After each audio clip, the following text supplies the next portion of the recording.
What is going on, folks? Hope we're all doing well. Welcome back to more Esports Talk, the Courage and Nadeshot show, bringing us content on content featuring Muselk. I hope you guys go check it out. But the one we're talking about today, that being the infamous debate now, especially with the rise of Warzone. I think by a lot of eyes out there, the stagnation of Fortnite, both in their own regard, putting on great events, still draw huge viewership numbers as well. A game like Fortnite is going to continue to be a talking point, as you know, like many games out there, they have struggled recently. I would say always with competitive integrity for a variety of reasons. Epic Games playing a major part in those struggles, especially as of late with cheaters. And with the rise of Warzone, that competition, that feud between these two top battle royales will continue. It's actually mainly Nadeshot and Muselk talking in the clip I'll show for you guys the disadvantages and advantages of both of these esports or video games, to which Nadeshot even himself says, hey, I'm feeling very confident with Call of Duty or Warzone being the face of the Call of Duty universe, as Courage does allude to as well, for the future, with currently 75 million players, and all Call of Duties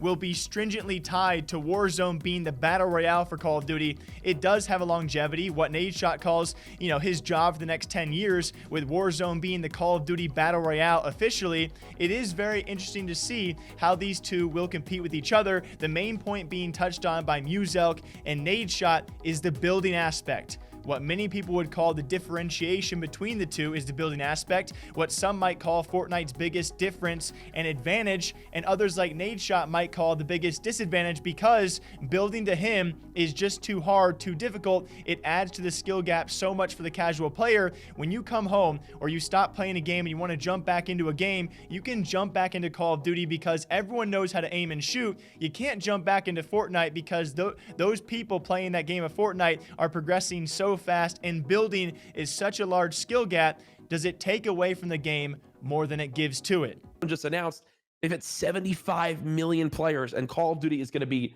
the entire universe is going to be around Warzone for the future. I still think, like, don't get me wrong, I love Warzone. I think that it is so fun. I don't necessarily believe it has quite the depth of gameplay to keep people once you hit that, like, you put thousands of hours into the game mark. I think Fortnite's a game where I still feel like I'm learning so much every day. I think just because of the building element. I think Warzone, like, I've spoken to a few of my friends who are big, like, Warzone YouTubers and streamers, and I think even they're getting a little bit tired of it. That said, though, I am so amazed with that game, man. I love Warzone to death. I'm really interested to see.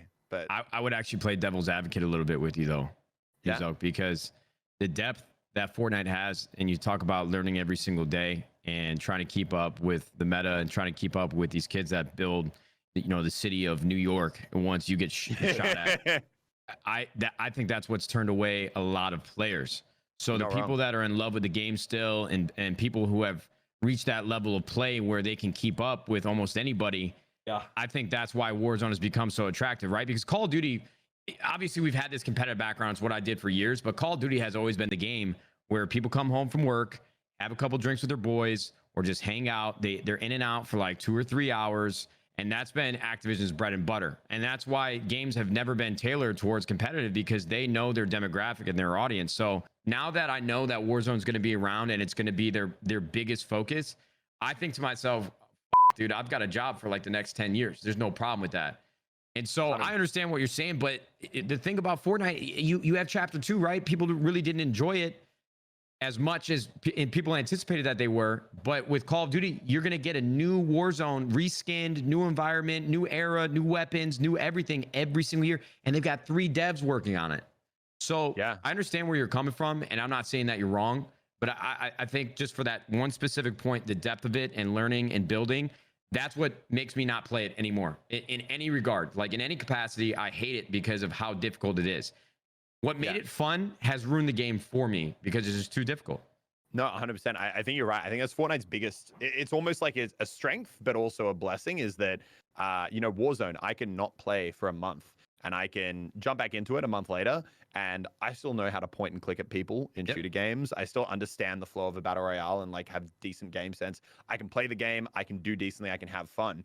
Whereas Fortnite, holy crap, man! If you take your foot off the pedal, for, you know, like a month, 2 months. You come back, you're like, what the hell is going on? Like, number one, you're a bit slower, but also everyone's just progressed to this crazy level. And I'm not here to answer the question. I think there's so much variety and there's so many ways this argument could go between Warzone and Fortnite. For myself personally, everyone's just better than me now. I don't have enough time in the day to actually play these video games. By the time I do sit down, it doesn't matter what title I play. There are so many people better than me. It kind of just depends what my casual friends are playing and enjoying. And so if they enjoy one or the other, then I'm going to enjoy it with them. I think both these games have their several advantages and disadvantages. They are very, very different. I would say, though, there are a lot of other things besides just the building or no building aspect that make these two very different, and both of which have struggled with cheaters. I just think Fortnite, in my own opinion, has struggled with a lot more on the competitive side,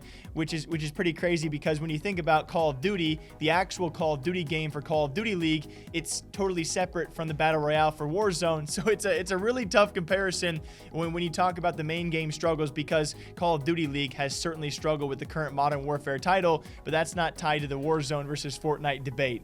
Does that make sense? Maybe it doesn't. What do you guys think about this? The Warzone versus Fortnite battle, it's only beginning, and who will succeed for the long-term future? I don't know. It's up in the air, and the debate will continue. Muselk versus Nadeshot, and of course, that will be linked down below. Hopefully, I do remember to do so. In case I do not, please check it out, guys. A great debate throughout the entire podcast around these kind of topics. Until next time, hope you guys all enjoy, though. Drink that water, drink that coffee. I'll catch you guys back here sometime very soon. Okay, bye.